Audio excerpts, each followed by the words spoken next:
Forest ગાર્ડના ground માટે મિત્રો update આવી ચૂક્યા છે. મિત્રો ગ્રાઉન્ડ અપડેટ એ છે કે 10મા મહિનામાં લેવાય તેવી શક્યતાઓ જોવા મળી રહ્યા છે કે આ 10મા મહિનાનું ગ્રાઉન્ડ લગભગ હવે નક્કી થઈ રહ્યું છે.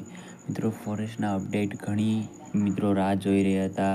એના માટે કયા કયા જિલ્લામાં ગ્રાઉન્ડ લેવામાં આવશે તે આપણે આગળ જોવાનું છે. તે વિડીયોમાં તમે છેલ્લે સુધી જોતા રહેજો મિત્રો. એટલે બધા જ ગ્રાઉન્ડના કઈ જિલ્લા માટે અપડેટ આવી રહ્યા છે હું તમને આજે મિત્રો દેખાડવાનો છું. તો મિત્રો જોઈએ આપણે દીપકભાઈ રાજાણી દ્વારા જે ટ્વીટ કરવામાં આવેલ છે તેની છે બીટ ગાર્ડનું ફાઇનલ પરિણામ, એટલે કે જેની હજી રિવાઇઝ આન્સર કી આવી ગઈ છે એનું ફાઇનલ પરિણામ 23 જુલાઈ સુધી આવવાની સંભાવના છે. તો મિત્રો તમે ખાસ કરીને ધ્યાન રાખજો.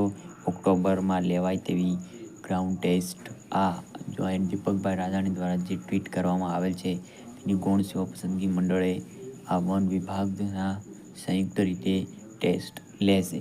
તો મિત્રો તમે અહીંયા જોઉં છો આનું ગ્રાઉન્ડ ટેસ્ટ કઈ રીતે લેવામાં આવશે. અને 4 ગ્રાઉન્ડની થઈ છે પસંદગી. તમે અહીંયા જો અને 4 ગ્રાઉન્ડની થઈ છે પસંદગી. ટૂંક સમયમાં જ આ વનમંત્રી મુળભાઈ બેરાએ બેઠક બોલાવીને ગ્રાઉન્ડ ટેસ્ટની જાહેરાત કરી નાખે છે. મિત્રો ખાસ કરીને હું તમને બધું જ કહું કેવી રીતે ગ્રાઉન્ડ ટેસ્ટ અને કઈ જિલ્લા છે એ હું તમને મિત્રો બતાવવાનું છું. તો ખાસ જોજો તમે કે 23 જુલાઈ સુધીમાં જો સંભાવના આવી જાય કે આની ફાઇનલ આન્સર કે આવી જાય તો ફાઇનલ પરિણામ એનું બધું જ આખરે થઈ જાય તો તમારે ગ્રાઉન્ડ ટેસ્ટ કઈ જિલ્લામાં આવશે તેને જોવા માટે તમારે ખાલી માત્ર ને માત્ર રોલ રહેશે મિત્રો.